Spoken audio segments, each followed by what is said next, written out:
Hello my dear friends, most welcome to my channel Sarita nursing classes. आज की video में हम बात करेंगे सैम्पलिंग टेक्निक्स के बारे में, जो कि रिसर्च का टॉपिक है। इसमें हम डिस्कस करेंगे what is the sampling technique and types of sampling. तो चलिए शुरू करते हैं। Sampling techniques. Sampling is the process of selecting a subset of individuals from a larger population to represent the whole group. This allows researchers to gather data more efficiently and make inferences about the entire population without surveying anyone. तो sampling एक ऐसी process है जिसके through हम क्या करते हैं, एक बड़ी सी पॉपुलेशन में से कुछ लोगों को सिलेक्ट करते हैं और ये कुछ लोग पूरे ग्रुप को रिप्रेजेंट करते हैं, पॉपुलेशन को रिप्रेजेंट करते हैं। फॉर एग्जांपल के लिए मान लीजिए आप फ्रूट के शॉप पे गए, वहाँ से आपको फल ख़रीदना है, अंगूर ख़रीदना है। ठीक है, मान लीजिए आपने अंगूर ख़रीदना है, तो आप क्या करते हो, पहले अंगूर को चख कर देखते हो कि मीठा है या नहीं है, कहीं खट्टा तो नहीं है। तो आपने क्या किया, एक या दो अंगूर को निकाला और टेस्ट किया। ठीक है, उससे आपको पूरे अंगूर का पता लग गया कि अंगूर मीठा है या नहीं है।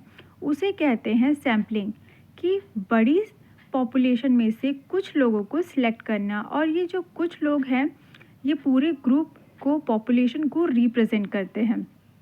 तो इससे क्या होता है, हमारा जो फील्ड है रिसर्च का, तो रिसर्च में क्या होता है, हमें इंडिविजुअल का डेटा को कलेक्ट करना होता है। ठीक है, हर एक इंडिविजुअल के पास जाकर डेटा को कलेक्ट करना बहुत ही मुश्किल होता है, बहुत ही मुश्किल काम हो जाता है। तो इसलिए क्या करते हैं, कुछ लोगों को सिलेक्ट करते हैं और उनमें से, उन लोगों में से हम क्या करते हैं, अनुमान लगा लेते हैं कि पूरी पॉपुलेशन का क्वालिटी क्या है, कैरेक्टरिस्टिक क्या है। ठीक है, तो ये कहलाता है सैम्पलिंग टेक्निक्स। आगे बात करेंगे टाइप्स ऑफ सैम्पलिंग टेक्निक्स के बारे में। टाइप्स ऑफ सैम्पलिंग टेक्निक्स, तो यहाँ पे फर्स्ट आ जाता है हमारा प्रोबेबिलिटी सैम्पलिंग। ठीक है, प्रोबेबिलिटी सैम्पलिंग नाम से ही समझ में आ रहा है, प्रोबेबिलिटी यानी कि चांसेस तो इसमें है कि इंडिविजुअल को सिलेक्ट होने का जो होता है, प्रोबेबिलिटी यानी कि चांस होता है कि हम इंडिविजुअल को सिलेक्ट कर रहे हैं। ठीक है, and non probability sampling. Non probability sampling यानी कि क्या, इंडिविजुअल के सिलेक्ट होने के जो चांसेस होते हैं वो नहीं रहते हैं। ओके, अब हम बात करेंगे सैम्पलिंग मेथड में। जो हमारा प्रोबेबिलिटी सैम्पलिंग है एंड नॉन प्रोबेबिलिटी सैम्पलिंग है, ये अदर ब्रांचेस में भी डिवाइडेड है। ओके, तो सबसे पहले हम बात करते हैं प्रोबेबिलिटी सैम्पलिंग के बारे में। तो जो हमारा प्रोबेबिलिटी सैम्पलिंग है ये फर्दर 4 टाइप्स में डिवाइडेड है, जिसमें हमारा फर्स्ट वन आ जाता है simple random sampling, second one आ जाता है इसमें stratified sampling and cluster sampling and systematic sampling. And हमारा जो नॉन प्रोबेबिलिटी सैम्पलिंग है ये भी फर्दर 4 टाइप्स में डिवाइडेड है, जिसमें हमारा फर्स्ट वन है कन्वेनियंस सैम्पलिंग, सेकेंड वन आ जाता है क्वाटा सैम्पलिंग, थर्ड वन है judgmental sampling and last one आ जाता है इसमें स्नोबॉल सैम्पलिंग। इन सारे ही मेथड को, इन सारे ही टाइप्स को हम वन बाय वन करके डिस्कस करेंगे। प्रोबेबिलिटी सैम्पलिंग, तो सबसे पहले हम जान लेते हैं प्रोबेबिलिटी सैम्पलिंग क्या होती है। इन probability sampling every member of the population has a non zero chance of being selected. This method is ideal for procuring representative sample and allow for generalization of result to the entire population. तो हर एक individual का chance रहता है select होने का। ठीक है, तो सैंपल में आने का, सैंपल बनाने का। जो सैंपल हम बनाते हैं, आप कहीं से डेटा कलेक्ट करने के लिए गए, तो आपने क्या करा, किससे डेटा कलेक्ट करेंगे, किसी न किसी इंडिविजुअल से तो हम डेटा कलेक्ट करेंगे। तो उस इंडिविजुअल के चांस होते हैं कि उसे डेटा कलेक्ट करो। तो ये होता है हमारा प्रोबेबिलिटी सैम्पलिंग, कि हमने क्या करा, किसी भी इंडिविजुअल से हमने डेटा कलेक्ट करा। अब हम इसके और भी टाइप्स को देखेंगे। तो इसमें हमारा फर्स्ट वन टाइप आ जाता है simple random sampling. Every member of the population has an equal chance of being selected. तो इसमें हर एक व्यक्ति का इक्वल चांस होता है कि वो सिलेक्ट हो जाए, वो सैम्पल बन जाए, ठीक है। फॉर एग्जाम्पल के लिए क्या है, if you have a list of 1000 nursing student, you could use a random number generator to select 100 student for your study. तो जैसे कि आपने बहुत बारी देखा होगा कि क्या होता है कि एक चिट या एक स्कोर जैसा करते हैं कि एक पॉट में हम क्या करते हैं, एक पॉट या एक बर्तन मान लीजिए या कांच का बाउल मान लीजिए लेंगे, उसमें बहुत सारे नाम जो है लिख कर रख देते हैं। तो उस पॉट में जितने भी चिट हैं, ठीक है, सबका इक्वल सेलेक्ट होने का चांस है। अब कोई आएगा, उसमें से कोई एक चिट उठाएगा तो उसे एक सिलेक्ट होगा, ठीक है, उसमें से कोई भी एक मेंबर सिलेक्ट होगा, तो चांसेस तो सबका है कि सिलेक्ट होने का, यानी हर एक व्यक्ति का इक्वल चांस होता है सिलेक्ट होने का। तो वो होता है सिंपल रैंडम सैम्पलिंग। तो ऐसे ही यहाँ पे हमारा 1000 जो नर्सिंग स्टूडेंट हैं, ठीक है, हम क्या करते हैं, उनका लिस्ट डाउन करते हैं, लेकिन उसमें से जो 100 स्टूडेंट्स होते हैं वही 100 स्टूडेंट सिलेक्ट हो पाते हैं। ओके, अब सेकेंड वन हम बात करते हैं हमारा सिस्टमेटिक सैम्पलिंग के बारे में। You select every nth member of population. तो इसमें क्या करते हैं, हर एक nth मेंबर को सिलेक्ट करते हैं, यानी कि सिस्टम से, ठीक है, सिस्टम से सिलेक्ट करते हैं, ठीक है। तो फॉर एग्जांपल के लिए क्या है, if you have a list of 1000 patient and you want a sample of 100, you could select every 10th patient on the list। मान लीजिए आपके पास क्या है, 1000 पेशेंट हैं, ठीक है, और 1000 जो पेशेंट हैं आपको सैंपल लेने हैं, तो आप कुछ लोगों को क्या करेंगे, सिलेक्ट करेंगे। तो कुछ लोगों को सिलेक्ट करने के लिए आपने क्या करा, एक सिस्टम बना दिया, ठीक है, एक रूल बना दिया, ठीक है। तो आप रोल नंबर बना देंगे, ठीक है, और नंबर जो होगा हमारा फर्स्ट नंबर को सिलेक्ट करेंगे और सेकंड नंबर को छोड़ देंगे, ठीक है, फिर थर्ड नंबर को सिलेक्ट करेंगे और फोर्थ नंबर को छोड़ देंगे, फिर फिफ्थ नंबर को सिलेक्ट करेंगे और सिक्स नंबर को छोड़ देंगे, ठीक है। तो ऐसे छोड़ कर अगले को सिलेक्ट करेंगे, ठीक है, यानी कि हर nth मेंबर को सिलेक्ट करना। तो ये होता है हमारा सिस्टमेटिक सैम्पलिंग, यानी कि एक को सिलेक्ट करना और दूसरे को छोड़ देना, फिर तीसरे को सिलेक्ट करना और चौथे को छोड़ देना। तो ये कहलाता है हमारा सिस्टमेटिक सैम्पलिंग, जिसे हम nth मेंबर ऑफ पॉपुलेशन कह रहे हैं।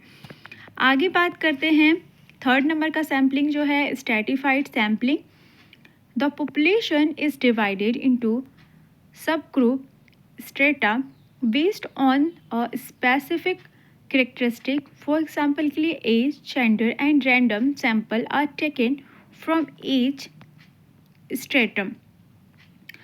तो यहाँ पे क्या हो रहा है हमारा कि इसमें बड़ी सी पॉपुलेशन को ग्रुप में डिवाइड कर देते हैं, यानी कि सब ग्रुप में, ठीक है, छोटे छोटे ग्रुप में, और उस ग्रुप में से फिर रैंडम सैम्पलिंग कर लेते हैं। रैंडम सैम्पलिंग यानी कि हर एक व्यक्ति का इक्वल चांस होता है सिलेक्ट होने का। वैसे ही एक बड़ी सी पॉपुलेशन को छोटे छोटे ग्रुप में डिवाइड कर देंगे, हर एक ग्रुप में से एक या दो मेंबर को रेंडमली सिलेक्ट कर लेंगे। तो ये होता है स्ट्रैटिफाइड सैम्पलिंग। फॉर एग्जांपल के लिए इसमें क्या है, if you are studying the effects of a new drug on different age group, you could divide the population into the age group and randomly select participant from each group। तो आप अलग अलग group बना देते हो, ठीक है। एक गांव में बहुत सारा पॉपुलेशन है, मेल है, फीमेल है, कुछ बच्चे हैं, एडल्ट है, कुछ ओल्ड है, लोग हैं। तो हर को क्या है, अलग अलग कैटेगरी में कर दिया, ग्रुप में बना दिया। तो हर एक ग्रुप में से आप कुछ लोगों को सिलेक्ट कर लेते हो, उसमें से एक पूरी पॉपुलेशन का जो आइडिया है आपको मिल जाता है, ठीक है। तो ये होता है हमारा stratified sampling. Next one, fourth one है हमारा cluster sampling. The population is divided into the cluster. For example के hospital, school and a random sample of cluster is selected. All member of the chosen cluster are then included in the study. For example के लिए you could randomly select 5 hospitals out of 20 and include all nurses from those hospital in your study. नाम से ही समझ में आ रहा है cluster यानी group. तो इसमें क्या करते हैं, बड़ी सी पॉपुलेशन को सब ग्रुप में डिवाइड करते हैं। ठीक, अलग अलग ग्रुप में डिवाइड कर दिया और उस ग्रुप में से किसी एक या दो क्लस्टर को सिलेक्ट कर लेंगे। ठीक है, यानी कि एक या दो ग्रुप को हमने सिलेक्ट कर लिया। फॉर एग्जांपल के लिए क्या, किसी डिस्ट्रिक्ट में हमने क्या किया, नर्स के ऊपर स्टडी करना चाहते हैं। तो आपने क्या करा, किसी डिस्ट्रिक्ट हॉस्पिटल में जो है उनको हम हमारे डिस्ट्रिक्ट में कितने हॉस्पिटल्स हैं उनको हम काउंट कर लेंगे। ठीक है, काउंट किया, मान लो डिस्ट्रिक्ट में 20 हॉस्पिटल्स हैं। ठीक है, एग्जाम्पल में क्या है, 20 हॉस्पिटल्स हैं, यानी 20 क्लस्टर हैं। ठीक है, 20 क्लस्टर हो गया। अब 20 हॉस्पिटल में से 5 हॉस्पिटल को सिलेक्ट करो। उन 5 हॉस्पिटल के जितने भी नेम हैं, ठीक है, उनके ऊपर स्टडी कर लो, उनसे सैंपल ले लो। तो ये हमारा कहलाता है क्लस्टर सैम्पलिंग। ओके, तो ये कुछ फिगर्स हैं सिंपल रैंडम सैम्पलिंग के, जो कि हम क्या कर रहे थे, कैसे लोगों को सिलेक्ट किया हमने, सिस्टमैटिक सैंपल में कैसे सिलेक्ट किया था, स्ट्रेटिफाइड सैंपल में हमने कैसे सिलेक्ट किया था, क्लस्टर में हम कैसे सिलेक्ट कर रहे हैं। ठीक है, तो ये कुछ डायग्राम है, आप चाहे तो इसे क्रिएट कर सकते हैं, आपको एग्ज़ाम में अच्छे मार्क्स मिल जाएंगे। आगे बात करते हैं सेकेंड मेथड के बारे में, non probability sampling. In non-probability sampling, not every member of the population has a chance of being selected. This method is often used when probability sampling is not feasible. हर एक member का select होने का chance नहीं होगा। ठीक है, जिसको select करना चाहेंगे वही सिलेक्ट होगा। तो ये कहलाता है नॉन प्रोबेबिलिटी सैम्पलिंग। इसमें हमारी कुछ ब्रांचेस थी, जिसमें हमारा फर्स्ट वन है convenience sampling. Participants are selected based on availability and willingness to take part. For example के लिए you might survey nursing students who are present in the library at particular time. कहने का means यह है कि convenience जो sampling में हम क्या करेंगे, वही लोग को सिलेक्ट होंगे जो चाहते हों कि सिलेक्ट हो जाएं, या हमारी सहूलियत के हिसाब से जो अवेलेबल है, जो हमें मिल रहा है, उसे हम सिलेक्ट कर लिए। ठीक है, तो ये होता है convenience sampling. Next one type है यहाँ पे हमारा जजमेंटल और purposive sampling. Participant are selected based on the researcher judgement about who would be most useful और रिप्रेजेंटेटिव। फॉर एग्जाम्पल के लिए you might choose experienced nurse for a study on advance nursing practice. तो यहाँ पे क्या होगा, जो researcher होता है हमारा जजमेंटल सैम्पलिंग में, जो रिसर्चर होता है वो अपने पर्पस के हिसाब से लोगों को सिलेक्ट करता है। फॉर एग्जाम्पल के लिए क्या है, किसी हॉस्पिटल में उसे नर्स के ऊपर रिसर्च करना है। ठीक है, और वहाँ से वो सैंपल लेने के लिए गया, तो हर एक नर्स को उसने सिलेक्ट नहीं किया।